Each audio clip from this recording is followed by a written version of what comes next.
Yüzüm geçmişten kalan aşka tarif yazdıran bir Alaturka hüzün, yüzüm kıyıma vuran anne karnı huzuru, çocukluğumun sesi senden bana.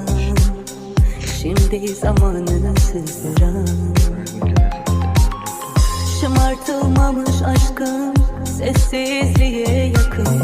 Kim bilir kaç yüzyıldır sarılmamış kollarım.